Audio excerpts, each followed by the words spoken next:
కేంద్ర రాష్ట్ర ప్రభుత్వాలు అధికారికంగా ఏకలవ్యుని జయంతి జరపాలని తెలంగాణ ఎరుకల ప్రజా సమితి రాష్ట్ర అధ్యక్షుడు కేమసారం తిరుపతి డిమాండ్ చేశారు. ఏకలవ్యుని జయంతి సందర్భంగా బషీర్బాగ్ ప్రెస్ క్లబ్ లో ఆయన చిత్రపటానికి పూలమాల వేసి నివాళులర్పించారు. ఈ సందర్భంగా తిరుపతి మాట్లాడుతూ ఎరుకల కులస్తులు 6 లక్షలకు పైగా ఉన్నారని, రాష్ట్ర ప్రభుత్వం వారి అభివృద్ధి కొరకు ప్రత్యేక ఏకలవ్య కార్పొరేషన్ ఏర్పాటు చేయాలని ప్రభుత్వాన్ని డిమాండ్ చేశారు. ట్యాంక్ బండపై ఏకలవ్య విగ్రహం ఏర్పాటు చేయాలన్నారు. ప్రత్యేక ప్యాకేజీ కింద ఎరుకల కులస్తులకు ప్రతి ఏడాది 10 కోట్ల రూపాయలు కేటాయించాలని కోరారు.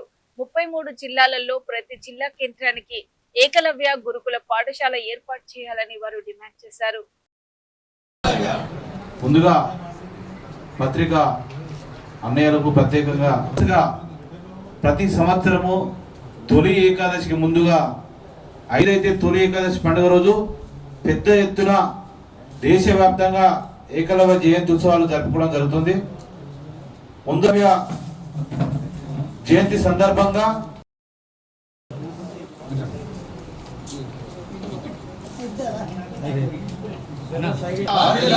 జై ఏకలవ్య, ఏకలవ్య వారసులారా, ఏకలవ్య వారసులారా, జై ఎర్కరా, జై ఎర్కరా. ఇక్కడ చూడండి, ఏకలవ్య వారసులారా, ఏకలవ్య నుంచి ప్రభుత్వం ఎలాంటి ఆలోచన చేయడం లేదు. ఎరుకల కులస్తుల స్థితిగతుల గురించి కూడా మాట్లాడడం లేదు. వారి అభివృద్ధిని కూడా ఆలోచించడం లేదు. ఏదైతే గ్రామీణ ప్రాంతంలో మరియు పట్టణ ప్రాంతంలో కేవలం పందులు మేపుకొని జీవిస్తున్న ఎరుకల ప్రజల కోసము ఆరోగ్యము ఉండాలని పరిశుభ్రత పేరిట పందులు మొత్తం రాష్ట్ర వ్యాప్తంగా చంపివేయడం జరిగింది. వారికి ఇంతవరకు నష్టపరిహారం కూడా ఇవ్వలేదు. ఏకలవ్య జయంతి సందర్భంగా మేము ప్రభుత్వానికి ఒకటే డిమాండ్ చేస్తున్నాము. ప్రత్యేక ప్యాకేజీ కింద ఎరుకల కులస్తులకు ప్రతి సంవత్సరము 5 కోట్ల బడ్జెట్ నుంచి 10 కోట్లు కేటాయించాలని మేము ప్రభుత్వాన్ని డిమాండ్ చేస్తున్నాము.